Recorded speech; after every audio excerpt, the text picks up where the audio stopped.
ఆ అమ్మమ్మ కంకులు అమ్ముద్ది, పక్షవాతం వచ్చింది, మూతే కాలు చెయ్యి వంకర పోయింది మొత్తం ఒక పక్క. ఈ అమ్మమ్మకి ఖమ్మం కూడా పోయి 2 లక్షలు ఖర్చు పెట్టింది. అయినా కూడా అక్కడ తగ్గలేదు, నేనే చేసామకి. జస్ట్ అయితే 2000లో మొత్తం పక్షవాతం కూడా తగ్గిపోయింది మొత్తం. ఎంతైనా నీకు ఖమ్మంలో? ఎక్కడ తగ్గింది మరి? ఎక్కడ తగ్గింది?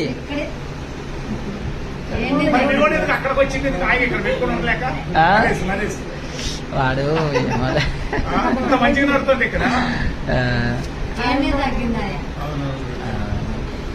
అసలు ఒక వంకర పోయి గిలగిల కొట్టుకున్నది పాపం. అసలు ఏం చేయాలో తెలియదు, రూపాయి చేతుల్లో లేదు. అయినా కూడా నేను ఫ్రీగా చూసి పెట్టినా ఆమెకి. రూపాయి కూడా చేతుల్లో లేదు డబ్బులు నా దగ్గర. తర్వాత కంకులు అమ్మిచ్చింది నాకు, మళ్ళీ 2000 కంకులు అమ్మిచ్చింది.